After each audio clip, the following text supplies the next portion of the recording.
Комбинација од партиски ветерани, долгогодишни функционери, но и нови лица во високата политика се предлозите на ВМРО-ДПМН за министри во новата влада на Христијан Мицкоски. Од 15 члена во владата на предлог на коалицијата на ВМРО-ДПМН, 12 се предлози на партијата, а тројца од помалите коалициски партнери. Само 3 од предложените 15 кандидати се жени. 33 години е разликата меѓу највозрастниот и најмладиот министер. Стефан Андоновски, роден во 91-та, е предложен за министер за информатичко општество. Пошироката јавност го запозна како дополнителен заменик министер за информатичко општество и администрација. Нова министерка за образование е 66 годишната Весна Јаневска, професор на медицинскиот факултет. Таа беше пратеничка од 2002-та, но по партискиот раскол стана дел од ВМРО Народна партија на Љупчо Георгиевски. По враќањето во старото јато сега добива министерска функција. Сите четворица партиски подпредседатели се селат во влада. Еден од најискусните е Александар Николовски, кој ќе биде вице-премиер и министер за транспорт и врски. И покрај тоа што има 40 години, Николовски има 18 години пратеничко искуство од како беше избран за пратеник во 2006-та на 22 годишна возраст.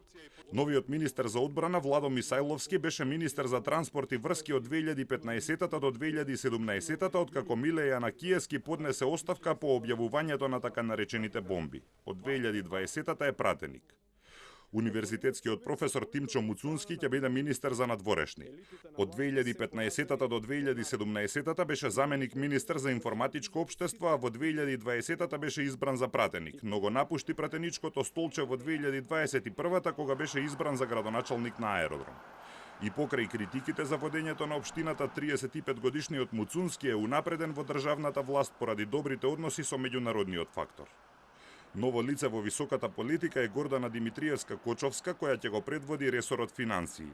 Таа работела како директор за финансии во Елем, кога таму директоруваше идниот премиер Мицкоски. За внатрешни работи ќе биде досегашниот технички министер Панче Тошковски. Адвокатот, која застапуваше и државната енергетска компанија во времето на Мицкоски за време на техничкиот мандат во кој требаше да се справи со пасошката криза, очигледно ја заработил до вербата на новиот премиер. Ресорот земјоделие ќе го предводи Цветан Трипуновски, кој во 2 наврати беше дополнителен заменик во ова министерство. Во 2020-та и сега во 2024-та. Има и пратеничко искуство. Ново лице во политиката е предложената министерка за енергетика Сања Божиновска, експерт по енергетика од Прага со меѓународно искуство во трговијата со струја. Актерот Зоран Љутков ќе биде министер за култура, а ракометарот Борко Ристовски на чело на новото министерство за спорт. Златко Перински ќе го предводи ресорот локална самоуправа. На пошироката јавност и стана познат како директор на Скопски водовод, кој беше разрешен кога се растури калимерата меѓу градоначалничката Даниела Арсовска и ВМРО-ДПМН. Тиквата пукна поради тендерот за пречистителната станица вреден 136 милиони евра, кога Арсовска му упадна на пресот на Перински. Подоцна таа рече дека го фатила директорчето со рацете во медот, иако не го спомена лично. Меѓу највозрастните во владата ќе бидат предлозите од коалиционите партнери. Лидерот на социјалистите Љупчо Димовски ќе биде вице-премиер за политички систем. Од 2009 до 2014 беше министер за земјоделство, а од тогаш е пратеник. Беше амнестиран за насилствата во собранието на 27 април 2017, но за разлика од другите амнестирани пратеници не гласаше за промена на името. Во 2019 против него и други лица беше отворена истрага за доделување земјоделска помош и давање под закуп на државно земјоделско земјиште, со што наводно направиле штета од скоро 1,5 милиони евра. Лидерот на демократските сили на ромите Шабан Салиу ќе се грижи за правата на ромите. Тој беше пратеник и директор на дирекцијата за заштита и спасување. Председателот на Демократската партија на србите Иван Стоилковиќ ќе биде министер за односи меѓу заедниците. Тој е пратеник веќе 22 години откако прв пат беше избран во 2002-та.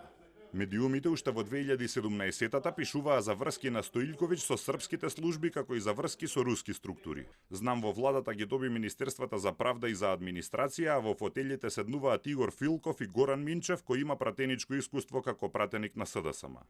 Од министрите на коалицијата Вреди, политички ветеран е предложениот министер за екологија Изет Меджити, а искуство во високата политика има и Арбен Таравари, кој ќе биде министер за здравство.